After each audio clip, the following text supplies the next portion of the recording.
The Internet of Things is super convenient, but it's also evil. So, what is the Internet of Things?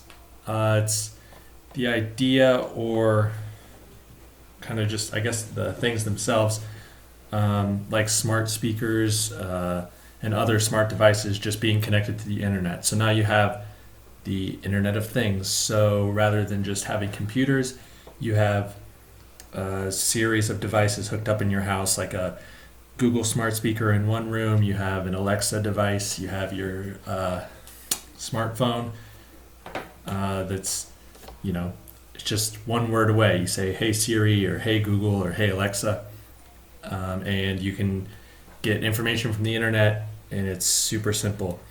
Another aspect of the Internet of Things is internet connected devices that aren't computers, that aren't, computers as their core functionality, but they use internet connection to add convenience and additional features, like a refrigerator that connects to the internet, that tells you, what you're running low on and can keep a grocery list for you. Something like a internet connected toy that has different functionality by connecting to the internet, or there's just a number of things. Like even Tesla, for example, would be considered an Internet of Things device because it connects to the internet, and Tesla is able to push out updates to the car just from the air without you having to take it to the dealership and have them plug it into a computer and install updates that way. So the Internet of Things adds a lot of convenience to our lives, and people are able to access information in a number of different ways, and are kind of always connected. And that's great if you're trying to get information, but when the tools you use to get that information are actually collecting your information and then using that against you, that's where it becomes a problem. And then it also introduces security issues. If you have a Ring camera on your front door, and that you use that device to secure your home, to discourage people from stealing your packages or breaking into your home, that's great. But when someone uses a security vulnerability in one device like that Ring to then be able to access all the information on your home network, that becomes a problem. And we've seen this happen a number of times where someone's sitting in a room with a Amazon speaker, and someone just starts talking to them, or some smart toy, someone's able to hack into that. And we've seen some creepy videos of someone sitting in a room and suddenly a voice just coming from a device saying, hey, I can see you, or whatever. It's just kind of weird, and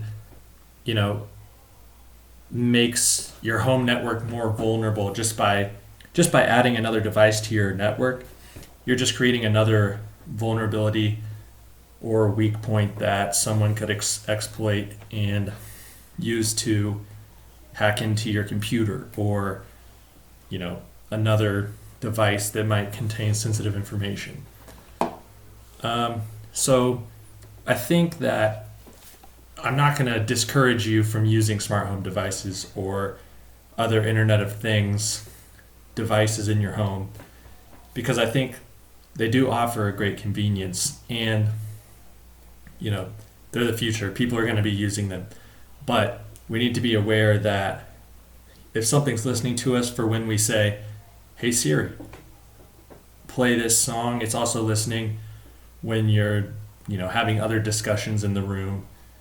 And we've seen those discussions get sent to Google or Amazon or whoever for processing, and individuals at those companies are sitting there trying to decipher what you're saying. It's not all the time, but if there's a discrepancy about what you said or something, they're going to use that information to help improve their speech recognition and other technologies, and that might involve a person at Amazon sitting there listening to your conversation. You know, one device in your home connected to the internet listening to you might not be an issue because you can turn that off and on, or protect yourself that way. But if suddenly you have 50 devices and every electronic in your home is connected to the internet and sending information back and forth to the cloud or whatever, that creates a situation where it's hard to turn off all those devices, and you're probably not going to.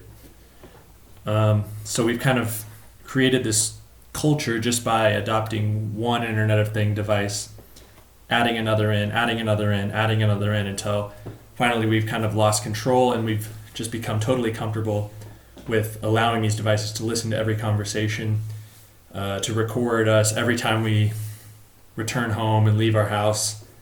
And I think that's where it kind of goes bad, where we lose control of our ability to protect our privacy, our security, because we've doled out that responsibility to these companies that actually use our data to improve their profit margins and use our data to serve us targeted advertisements and things along those lines. So I just encourage people to think of those things before they fill their houses up with these devices. So once again, I think there's a benefit to them, but we also need to be weary of their true functionality, as is true with anything we do on the internet. So thanks for listening. Subscribe if you want to. Thanks.